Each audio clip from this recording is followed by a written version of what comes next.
Berani tidak? Berani tidak? Berani tidak?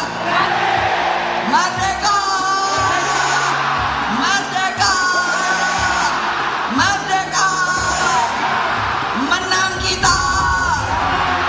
Ganjar Mahfud! Satu putaran! Takut apa tidak? Takut apa tidak? Takut apa tidak? Yes! Begitu dong!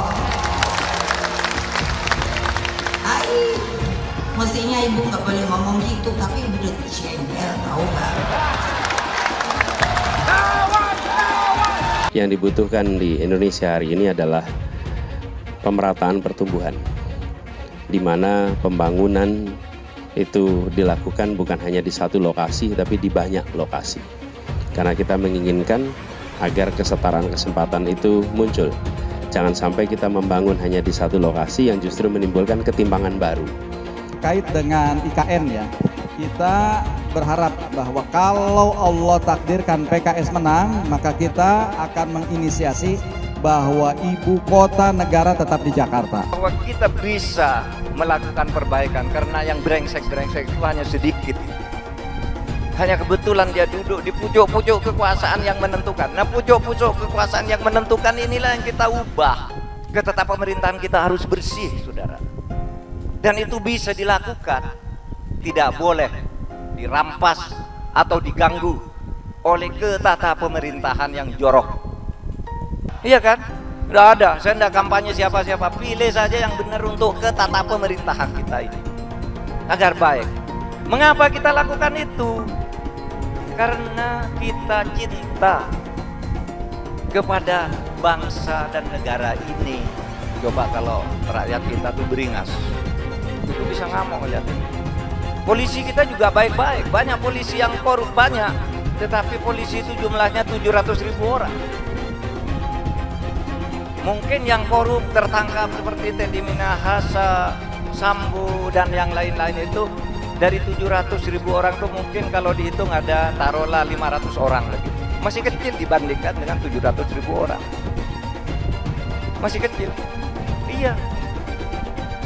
Kemungkinan koalisi Ganjar dan Anies Baswedan, apakah itu mungkin akan terjadi? Dukung Ganjar dan Anies tentu punya kecemasan bersama bahwa pemilu kali ini punya potensi kecurangan luar biasa dan potensi penggunaan alat kekuasaan. Saya tetap memprediksi bahwa tetap akan terjadi 2 putaran. Beda nih dengan yang dipropagandakan oleh Prabowo, bahwa pemilu nanti akan berlangsung cuma 1 putaran saja. Sekian puluh % pendukung Anies kemungkinan di putaran kedua akan pindah ke Ganjar melawan Gibran. Mereka nggak suka Anies menang sebenarnya, tapi lebih tidak suka lagi kalau Prabowo yang menang. Ini juga masuk akal. Jadi prediksi saya, di putaran kedua nanti, kalau kubu Ganjar yang lolos, maka sebagian besar pendukung Anies juga akan lari ke Ganjar. Ini masuk akal sih, karena pendukung Anies kebanyakan adalah pembenci Jokowi. Meskipun sebagian besar dari mereka dulu adalah pendukung Prabowo. Tetapi dengan adanya Gibran yang sekarang ada di samping Prabowo, maka kebencian mereka terhadap Jokowi akan semakin tinggi.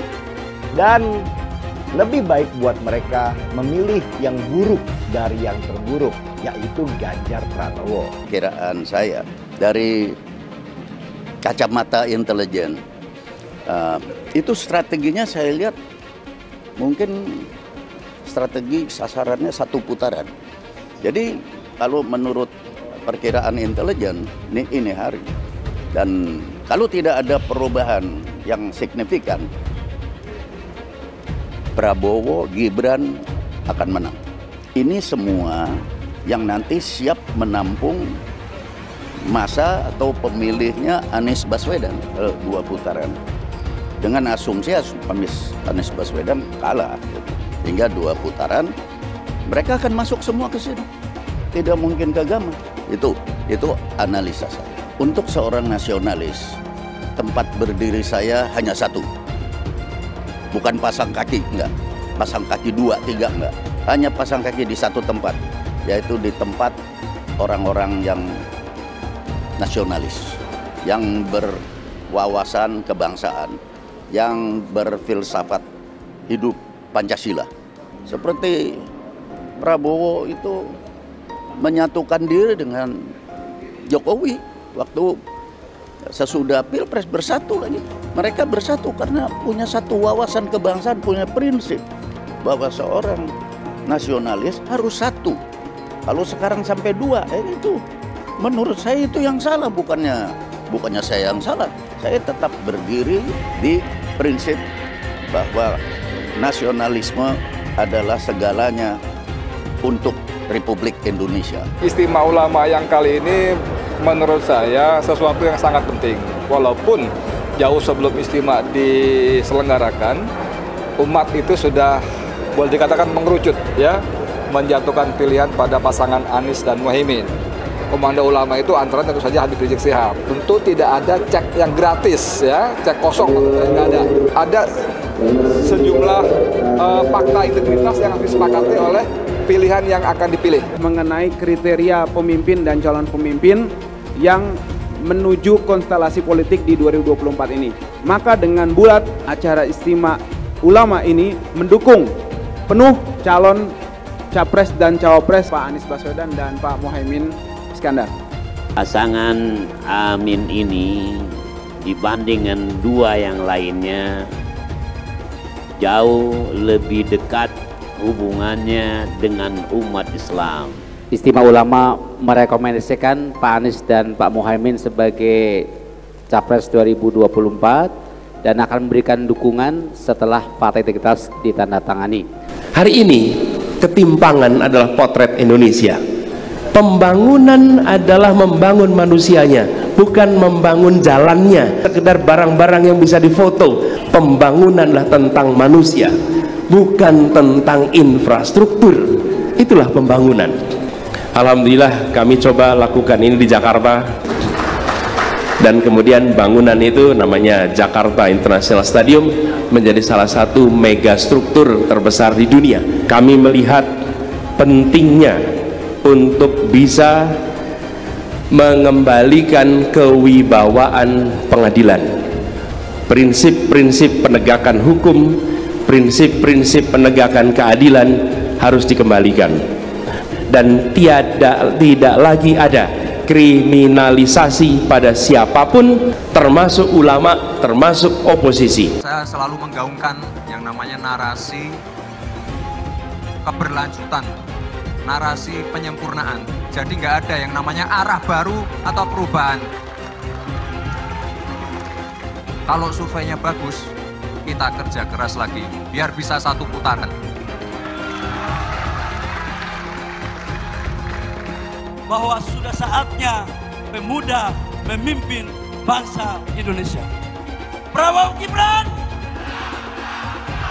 Saya ulangi sekali lagi semua, Prabowo Gibran. Cara reformasi dilokomotif juga oleh anak muda. Terus kenapa orang mempersoalkan kalau anak muda yang memimpin bangsa ini? Pemudalah yang akan menentukan siapa capres dan cawapres yang akan menang di pertarungan Pilpres 2024. Nah, yang pasti kalau buat saya dibandingkan misalnya Pak Gibran jadi maju gitu, Mas Gibran gitu ya. Ya saya pilih Ganjar sama Mahfud lah, karena lebih teruji kan. Anda jadi wali kota baru 2 tahun 3 tahun kan belum teruji juga. Ini urus negara loh, mau jadi presiden loh. Kalau Anda belum lengkap, belum pernah di legislatif, belum nasional ya maksudnya DPR, kan DPR belum ngerti nih pemerintahan seperti apa. Anda belum pernah di eksekutif yang tingkat provinsi, Anda nggak ngerti jadi presiden nanti. Ini bukan soal belajar coba-coba loh. Ini negara dipertaruhkan untuk 2045. Kita kan mau mencapai 100 tahun ini mau jadi apa? Kalau coba-coba, ini negara sebentar lagi 300 juta penduduk kita. Mana boleh kita kasih orang coba-coba. Saya tidak meremehkan anak muda ya. Anak muda bisa lebih kreatif gitu ya. Tapi bicara tata negara harus mengerti konstitusi. Anda bukan hanya untuk berani untuk maju. Kalau cuma berani maju, banyak bisa kita pilih orang berani maju. Tapi yang lengkap dengan track record ini kan butuh waktu pembuktian. Pasti Pak Ganjar, Pak Mahfud yang lebih pengalaman. Saya tidak mau anak cucu saya harus nunggu sekian tahun lagi. Pengalaman Jakarta gitu kan, nunggu lagi mundur. Males sudah. Jadi kita nggak usah coba-coba deh. Udah jangan dengerin janji-janji manis orang. Buktikan aja selama ini bagaimana. Lebih setuju lagi apa yang disampaikan calon presiden Pak Ganjar Pranowo. Tadi saya bisik-bisik ke beliau, Pak, nanti habis dilantik, besoknya langsung masuk ke kedaulatan pangan. Nggak usah lama-lama. Perencanaannya disiapkan sekarang, begitu dilantik besok langsung masuk ke kerja kedaulatan pangan. Sehingga swasembada pangan, ketahanan pangan, kedaulatan pangan itu betul-betul kita miliki. Dan saya yakin Pak Ganjar mampu menyelesaikan ini. Ya kita jujur aja ngomong, kalau Anda mau jadi presiden dan wakil presiden, nah, kalau tanya sama saya, kamu mau jadi politisi, mau jadi apa sih? Ya kalau nggak beres negara ini, ya saya mau jadi presiden. Kan cuma jadi presiden bisa cepat membereskan itu. Coba lihat, kayak di DKI, kok nggak ada Ahok, nggak ada demo. Kalau Ahok nggak nyalon kan nggak ada masalah kemarin. Coba kalau ada Ahok, jadi Ahok itu adalah orang yang tidak boleh di politik. Karena dia membuat bangsa ini tidak bisa bersatu. Dia terbalik-balik. Yang pengen pecahin orang siapa? Kok saya yang dituduh? Ini bagi saya itu aneh gitu loh. Tapi itu fakta. Nah, makanya saya tetap ada di PDI Perjuangan. Karena satu-satu partai yang tetap mencalonkan saya di DKI dengan ancaman macam-macam hanya PDI Perjuangan. Kata Ibu Mega, mau jadi apa bangsa ini? Kalau kamu Pak Ahok yang bisa kerja, yang jujur, tidak boleh mencalonkan diri. Masa orang yang nggak jujur, yang itu mau yang bisa dicalon, katanya mau jadi apa, bisa kerja apa? Makanya saya pribadi ya putuskan ya ikut Ibu Megawati, PDI Perjuangan. Saya lihat dia bisa berani terang-terangan. Kalau di DKI dulu saya sudah mundur, dianggap bikin kacau, bisa bikin demo. Ini sesuatu yang aneh menurut saya gitu loh. Nah, Ibu Mega nggak boleh mundur, harus maju. Mau jadi apa bangsa ini katanya? Kalau kamu ditekan untuk mundur. Nah itu yang saya sampaikan. Bilang dihalang-halangi, Anies masih sering bikin acara di sana-sini. Bebas pula. Duh, nggak capek apa ngibulin rakyat mulu, Pak? Nah, yang gue pertanyakan nih, Anies itu kampanye di mana-mana sering naik pesawat jet. Nah, pesawat jet biaya sewanya dari mana, Pak? Atau itu pesawat jetnya siapa, Pak? Coba jujur deh. Karena setahu gue nih, itu punya bos Anda, Surya Paloh. Anies bicara soal pendidikan. Padahal waktu dia di Jakarta, dia sendiri nggak mampu buat memberikan bangku sekolah yang cukup waktu mimpin di Jakarta. Artinya, dia nggak mampu memberikan bukti kalau omongan dia itu bisa dilaksanakan. Anies bilang, setiap jabatan harus diisi sama orang-orang yang kompeten. Lah, faktanya di Jakarta, beberapa jabatan diisi sama orang-orang dekatnya dia. Nggak kompeten pula. Terus TGUPP. Itu yang jumlahnya seabrek-abrek, fungsinya buat apa, Pak? Kok Jakarta makin berantakan sih? Sekali lagi, Anies nggak bisa membuktikan omongannya. Anies bilang dia akan membuka lapangan kerja. Yang dulu janjinya 200.000 lapangan kerja, ternyata cuma ngomong kosong, alias cuma janji palsu.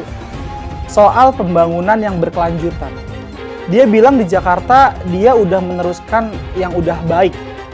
Lu jangan percaya ya, itu ngibul. Faktanya, nggak seperti itu loh. Belum lagi nih, program penanggulangan banjir. Jadi di daerah Jakarta itu ada daerah yang sebelumnya udah bebas banjir. Pas Anies mimpin, kok bisa-bisanya daerah itu banjir lagi?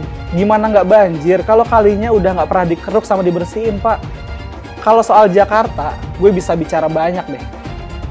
Jadi gue saksi bobroknya kepemimpinan Anies di Jakarta. Dan gue bisa pastiin, omongan manisnya Anies soal apa yang dia lakukan waktu mimpin Jakarta itu banyak ngibulnya. Milih Anies dan Imin setidaknya sudah menyelamatkan Indonesia dari kehancuran. Gus Dur saja dikudetanya, apalagi rakyat. Yang satu memang jago kata-kata, jago beretorika, nggak kelawan kalau soal kata-kata. Di sisi lain, kita sama-sama melihat yang sudah ditulis pakai tangan dia sendiri, pakai hati dia sendiri, lagi dia ingkari, apalagi hanya mengandalkan kata-kata dan janji. Pun demikian dengan janji Cak Ponimin. Gus Muhaimin memberikan program siapapun yang hamil yang ada di muka bumi Indonesia ini akan diberikan tunjangan selama hamil.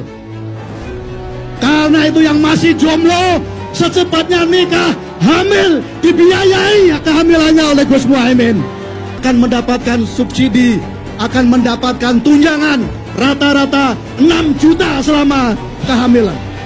Gus Muhaimin dan PKB menang. Semua yang punya sepeda motor, BBM-nya kita subsidi gratis tanpa biaya. Siapa yang di sini punya sepeda motor? Tahun 2024 PKB menang, Gus Muhaimin presiden, disubsidi serendah-rendahnya harga subsidi BBM. Kalau PKB sekarang bukan PKB Gus Dur, ini PKB Caimin. Jadi beda, PKB-nya sudah beda. Jadi nggak bisa lagi menurut saya, memang masih tetap jualan nama Gus Dur, itu ada larangannya jelas sekali. Tapi ya namanya orang masih mencuri-curi, kebiasaan kayaknya mencuri-curi. Mencuri partai, sekarang mencuri gambar. Gus Dur pendiri partai, orang yang dikatakan oleh Caimin sebagai guru politiknya, malah dikudeta, apalagi rakyat.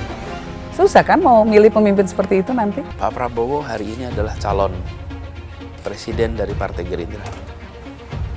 Saya sampaikan berkali-kali bahwa saya tidak ingin menjegal, saya tidak mau menjadi orang yang dibawa untuk berhadapan dengan Pak Prabowo dan menghentikan Pak Prabowo. Saya tidak mau. Dan saya katakan itu kepada siapapun yang datang kepada saya untuk berbicara tentang calon presiden. Yang nanti anak saya dan anak-anak saya akan ingat itu. Nah, saya tidak mau mengkhianati, menikam pada orang yang dulu sudah bekerja, membantu, dan berjuang bersama. Bapak Politik Identitas Indonesia Anies Baswedan, Bapak Intoleransi Indonesia Anies Baswedan, jangan lupakan, jangan terlena, jangan sampai dia pecahkan kita dengan dagangan ayat dan mayatnya. Air itu turun dari langit, turunnya ke atap rumah langsung sumur bor, bukan ke sungai dan ke laut. Saya mensyukuri kenapa kalah, kenapa ditahan. Saya bersyukur atas itu semua. Saya coba bayangkan ya, kalau seandainya waktu itu kita menang, gitu ya, hari ini belum tentu kita bisa nikmati seperti ini. Kita bersyukur 5 tahun Tuhan izinkan kasih ke orang yang pintar ngomong untuk kerja. Coba kalau kita bayangkan gitu ya, kalau kemarin saya masih jadi gubernur, ini saya udah turun ini. Tapi yang pintar ngomong itu dikira orang hebat kan? Ini lebih berbahaya tahun 2024, langsung ketahuan karakternya. Langsung ketahuan itu. Di saya juga ada kutipan Pak di kamar saya Pak. Tulisannya, Jakarta telah mengambil keputusan yang fatal. Jangan hanya konsentrasi pada pembangunan benda-benda mati yang indah difoto dan bisa ditunjukkan dalam 5 tahun hasilnya. Kalau kita mau menilai sebuah janji, maka lihat janjinya atau lihat kenyataannya. Dulu janjinya apa ya? Dan ini aneh, betul-betul aneh. Ini bukan kampanye, tapi saya sampaikan sini. Di satu sisi menyiapkan jalur-jalur air untuk dikirim ke laut, di sisi lain di lautnya dipasang dengan pulau reklamasi. Tinggal tunggu waktu jadi rob, air balik. Dan ini melawan sunatullah. Kenapa? Air itu turun dari langit ke bumi, bukan ke laut. Harusnya dimasukkan ke dalam bumi, masukkan tanah. Di seluruh dunia air jatuh itu dimasukkan ke tanah. Bukan dialirkan pakai gorong-gorong raksasa ke laut. Jakarta telah mengambil keputusan yang fatal. Bukan banjir, itu memang parkir air. Bukan banjir, itu memang parkir air. Masyarakat berkeliling dengan membawa toa untuk memberitahu semuanya, termasuk sirine. IKI Bond 82 miliar. Apa alat transportasi yang dimiliki oleh hampir setiap orang? Alat transportasi yang dimiliki semua orang adalah kaki. Kalau seandainya orang Jakarta percaya Pak Anies jadi gubernur pun, saya berani jamin kok dia akan lakukan normalisasi yang sama seperti saya lakukan kok. Nggak usah bohong lah. Ketika air sampai di muara, maka siap untuk dipompa ke laut. Pancasila Soekarno, ketuhanan ada di pantai. Anak Tuhan dari mana? Kalau Yesus anak Tuhan, bidangnya siapa? Besok di seluruh wilayah Indonesia kami katakan dan iblis hanya menggoda orang yang beriman. Makanya jarang-jarang orang kafir kerasukan setan. Yang kerasukan setan itu orang baik-baik. Jarang, saya belum pernah nengok Cina kerasukan setan. Pernah tak Ahok itu kerasukan setan? Enggak, setannya juga pernah. Karena sesama setan dilarang saling menggoda. Karena di salib itu ada jin kafir. Karena di salib itu ada jin kafir.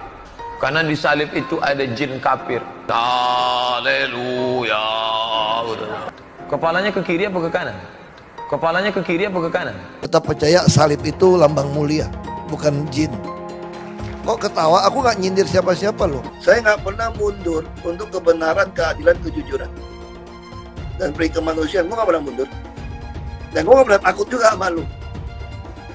Siapapun yang rasis, gue akan hadapin. Karena rasis itu tidak berperi kemanusiaan. Sama saya ditanya dulu kan, kamu nyesel nggak statement kamu di Pulau Seribu sehingga masih masuk penjara? Tidak pernah nyesel, karena saya mengatakan kebenaran. Anies merupakan antitesis daripada Pak Jokowi. Antitesis artinya bertolak belakang dengan Jokowi. Anies sudah menyatakan tidak akan melanjutkan semua program dari Pak Jokowi. Jadi semua pembangunan yang dilakukan oleh Pak Jokowi akan dihentikan oleh Anies jika Anies menjadi presiden. Lagi pula Anies didukung oleh khilafah, dan pendukung Anies adalah ormas seperti FPI dan HTI. Apa kita mau FPI dan HTI kembali di Indonesia jika Anies memimpin? Anies juga dikenal sebagai bapak politik identitas yang menghalalkan segala cara untuk menggapai kekuasaannya, termasuk menggunakan politik identitas berbasis agama. Lihatlah di kasus Ahok waktu itu. Kita sudah bisa melihat hasil kerja Anies selama 5 tahun di Jakarta. Tidak ada satupun janji yang dipenuhi dan tidak ada kinerja yang bisa dibanggakan. Dari DP 0%, OKOC, kelebihan bayar, Formula E, banjir, sumber resapan, jalan rusak, dan gonta-ganti nama jalan. Lihatlah rekam jejak Anies selama 5 tahun. Bayangkan Indonesia ke depan jika dipimpin oleh Anies. Dan bayangkan jika Anies menang. HTI dan FPI, ormas khilafah yang dibubarkan itu akan dikembalikan oleh Anies. Apakah kita mau Pancasila diganti jadi khilafah? Perkataan Ahok sudah terbukti dan Jakarta sudah menjadi korban. Jangan biarkan Indonesia menjadi korban kibulan Anies Baswedan. Umat minoritas, terutama kaum Tionghoa, tidak akan memilih Anies Baswedan. Banyak yang komplain, mengapa sih Islah Bahrawi belakangan ini yang biasanya menyuarakan anti radikal, anti ekstrim, anti teror, kok tiba-tiba belakangan ini ngomongin demokrasi?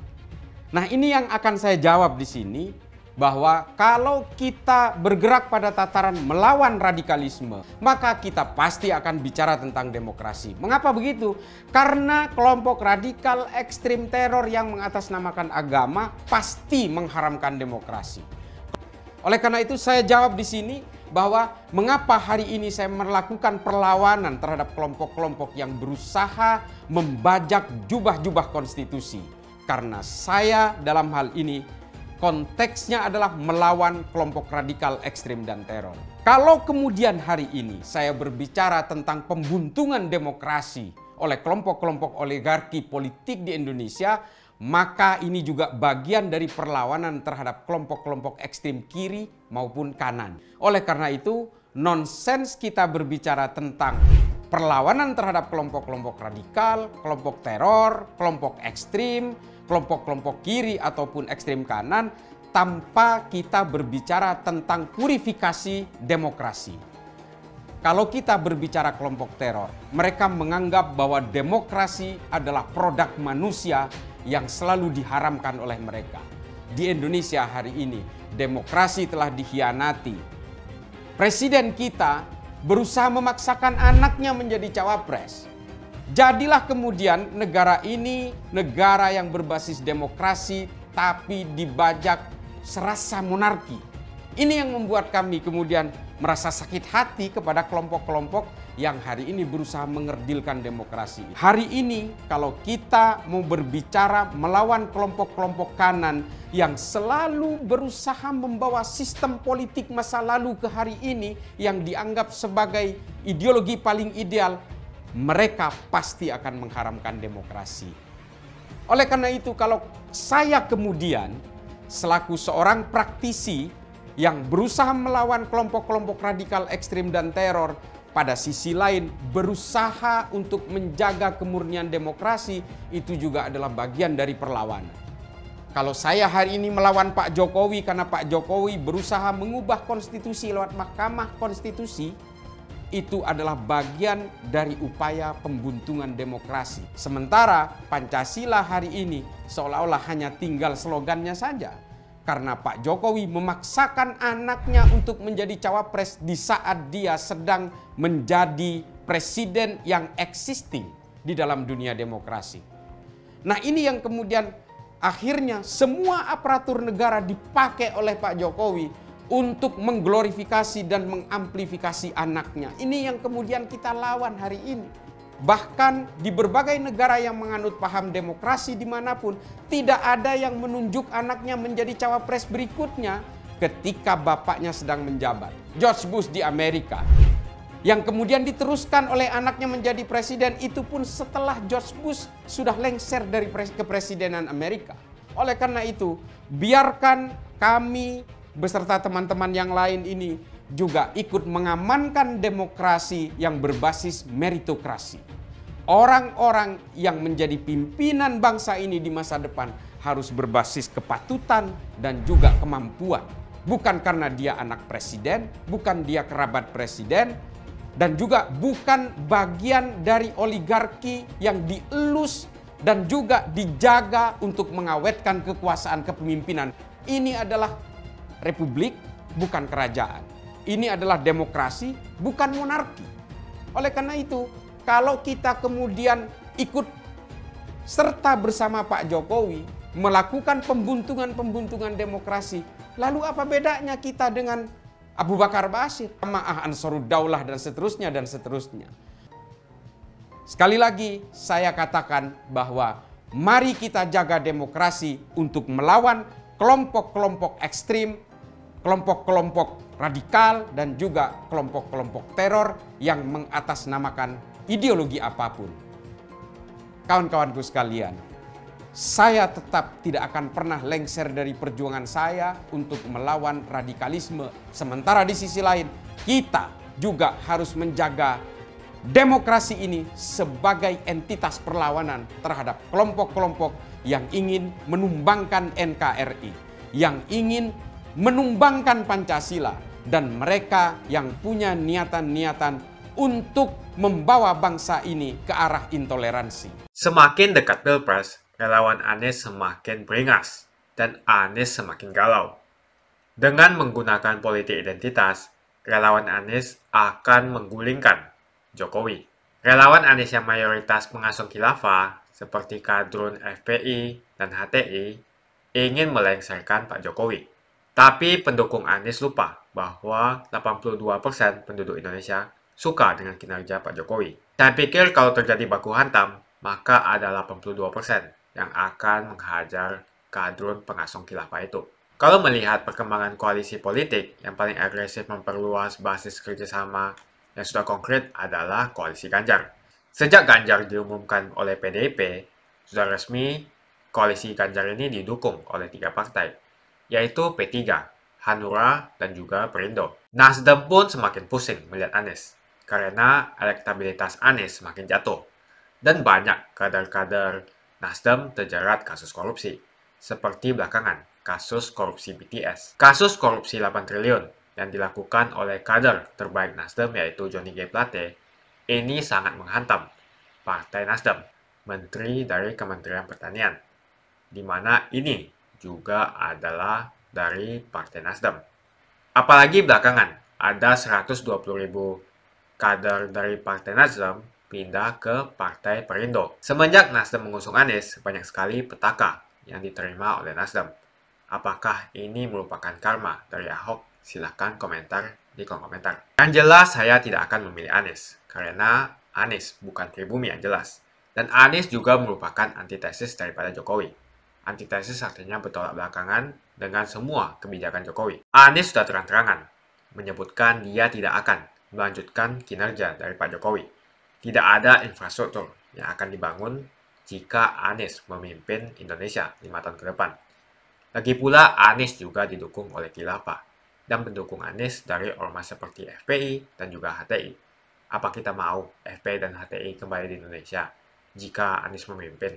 Anies adalah bapak politik identitas yang menghalalkan segala cara untuk menggapai kekuasaan, termasuk menggunakan politik identitas berbasis agama.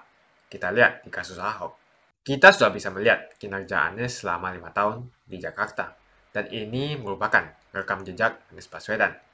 Tidak ada satupun janji yang dipenuhi, dan tidak ada kinerja yang bisa dibanggakan. Dari DP 0%, OKOC, kelebihan bayar, Formula E, banjir, sumur resapan, jalan rusak, dan gonta-ganti nama jalan.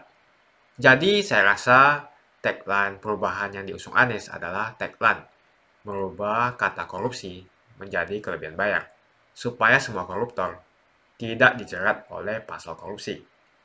Karena mereka semua hanya melakukan kelebihan bayar. Jadi perkataan Ahok sudah terbukti, dan Jakarta sudah menjadi korban. Jangan biarkan Indonesia menjadi korban kibulan Anies Baswedan. Suara minoritas jangan lagi merasa takut untuk memilih pemimpin yang membela hak minoritas.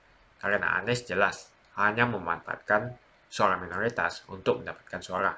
Ingat, di belakang Anies ada ormas pengasong khilafah, seperti FPI, HTI, PA212. Saya yakin sebentar lagi karma Ahok akan mengejar Anies Baswedan. Begitu saja opini saya hari ini. Tuliskan opini kalian tentang Anies Baswedan di kolom komentar. Dan juga tuliskan pendapat kalian tentang people power oleh relawan Anies untuk melengsarkan Pak Jokowi. Tuliskan pendapat kalian. Jika kalian siap untuk melawan people power yang digaungkan oleh relawan Anies, ayo tuliskan lawan people power di kolom komentar. Pastikan Anda semua like video ini dan bagikan video ini ke teman dan family Anda supaya mereka semua mengetahui tentang informasi ini. Tekan tombol subscribe dan bunyikan lonceng notifikasi supaya kamu tidak ketinggalan